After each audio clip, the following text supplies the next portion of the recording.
आज मुझे खुशी होती है आपको बताते हुए कि आज देखिए नीट के कारण आपको हमारे नीट के आज 154 सिटीज़ में जो एग्ज़ाम होते थे, आज वो 571 सिटीज़ में एग्ज़ाम होते हैं। There is an increase of 270%।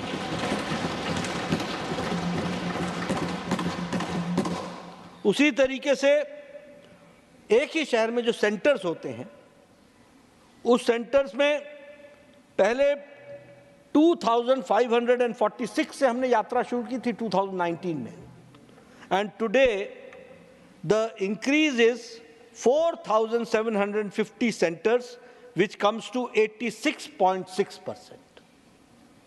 ये नीट का इम्पैक्ट के कारण आज बच्चों को इसमें से उपयोगिता मिलने का काम हुआ है। दूसरी बात, हमारे तमिलनाडु में लोग कहते हैं हमारे गांव के स्टूडेंट छूट गए होंगे, हमारे गरीब परिवार के लोग छूट गए होंगे। ये सब एलिबाई, मुझे मालूम है कि क्या क्या क्या चीज़ों का उपयोग किया गया। बड़ा भारी अन्याय हो रहा है। मैं आपको बताना चाहता हूं, सोशल कैटेगरी के दृष्टि से अगर हम देखें तो 2019 से 2024 तक में सोशल कैटेगरीज में से क्वालिफाइंग में लगभग 65% इंक्रीज हुआ। उनके 65% लोग जो हमारे सोशल कैटेगरी के जो विभिन्न वर्गों के आते हैं उसमें से। इकोनॉमिकली वीकर सेक्शन की कैटेगरी में 102% का इंक्रीज हुआ है। जो इकोनॉमिकली वीकर सेक्शन के स्टूडेंट्स आज नेशनल एलिजिबिलिटी एंट्रेंस टेस्ट के माध्यम से आ रहे हैं। एसटी 93.5% का इंक्रीज हुआ, एससी 78.8% का इंक्रीज हुआ है,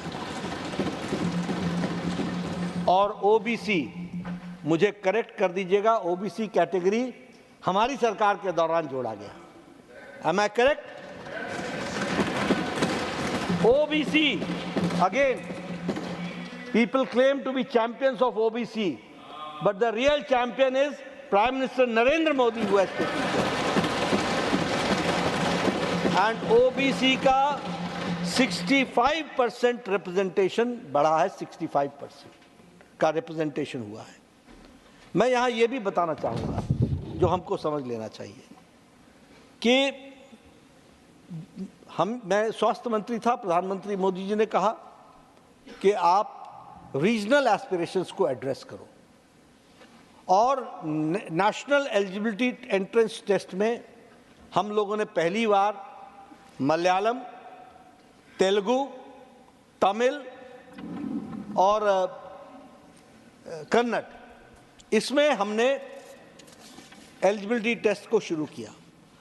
होड़ मच गई, सभी स्टेट से डिमांड आई, और हमने किसी को मना नहीं किया। हमने कहा कोई और भी करना चाहे तो वो भी करे। आज 13 लैंग्वेजेस में, और इसका फायदा क्या हुआ है कि आज गवर्नमेंट स्कूल का पढ़ा हुआ बच्चा आज मेडिकल एजुकेशन में आ रहा है। ये इसका फर्क पड़ा।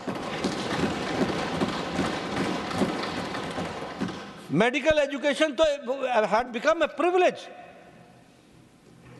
मेडिकल एजुकेशन में जाने का मतलब, डॉक्टर बनने का मतलब तो यह है कि या तो तुम किसी इंग्लिश मिशनरी स्कूल से पढ़ करके आओ, या पब्लिक स्कूल के पढ़े हुए प्रोडक्ट हो, और तब जाकर के उन बायोलॉजिकल नेम्स में इंग्लिश में एग्जाम होता था, वन लैंग्वेज में एग्जाम होता था।